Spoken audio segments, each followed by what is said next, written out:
பின்னர் அந்த அட்டை பூச்சி வடிவத்தை அல்லாஹ் சீராக்கினான், அதை ஒழுங்குபடுத்தினான், அதை படைத்தான், அதற்கு தோலை கொடுத்தான், கண்ணை கொடுத்தான், காதை கொடுத்தான், அதற்கு தேவையான எல்லா விஷயங்களையும் அல்லாஹ் படைத்து அது ஆண்களாகவோ பெண்களாகவோ அல்லாஹ் அதை ஜோடியாக அல்லாஹ் ரப்புல் ஆலமீன் வெளியேற்றினான் என்று சொல்லி முடித்துவிட்டு இறுதியான அந்த வசனத்தை அல்லாஹ் சொல்லி காட்டுகிறான். கடைசியாக அல்லாஹ் கேட்கிறான், இத்தனையும் செய்த ரப்புல் ஆலமீன், உங்களை கருவறையிலே படைத்த ரப்புல் ஆலமீன், உங்களை செலுத்தப்பட்ட இந்திரிய துளியிலிருந்து உங்களை படைத்த ரப்புல் ஆலமீன், உங்களை அதிலிருந்து வெளியேற்றிய ரப்புல் ஆலமீன், அலைஸ ஸாலிக பிகாதிரின் அலா யுஹ்யில் மௌதா, இத்தனைக்கு பிறகும் இவ்வளவு ஆற்றலுக்கு பிறகும் இறந்தவர்களை உயிர்ப்பிக்கிற ஆற்றல் இறைவனுக்கு இருக்கா இல்லையா என்று கேட்கிறான். இப்படிப்பட்ட இறைவன் நீங்கள் இறந்த பிறகு அல்லாஹ் உங்களை உயிர்ப்பிக்க மாட்டானா? உங்களை எழுப்ப மாட்டானா?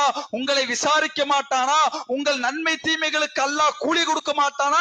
இந்த ஆற்றல் இறைவனுக்கு இல்லையா என்று சொல்லி அல்லாஹ் கடைசியாக அல்லாஹ் அந்த வசனத்தை சொல்லி முடிக்கிறான். அன்புள்ள சகோதரர்களே, தனிமையாக எடுத்து வாசித்து பாருங்க.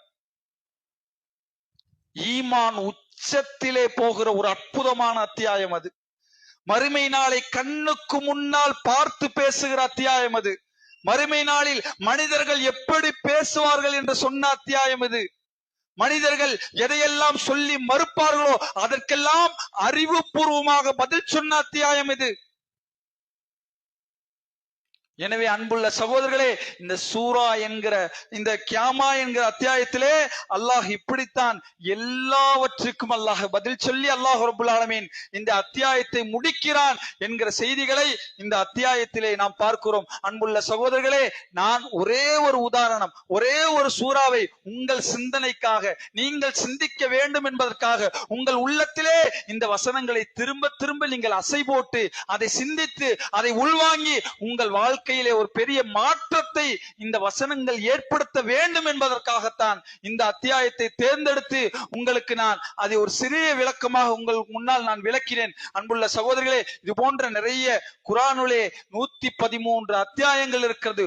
ஒவ்வொரு அத்தியாயத்தும் நம் ஈமானை உறுதிப்படுத்துகிற, நம்முடைய இஸ்லாத்தை உறுதிப்படுத்துகிற, நம்மை எல்லா பாவங்களையும் விடுவிக்கிற அற்புதமான எத்தனையோ வசனங்கள் இருக்கிறது. நீங்கள் தனிமையிலே அமர்ந்து அது போன்ற வசனங்களை சிந்தித்தால், அது போன்ற வசனங்களை படித்தால் ஈமான் அதிகரிக்கும், உங்கள் இறையச்சம் அதிகரிக்கும்.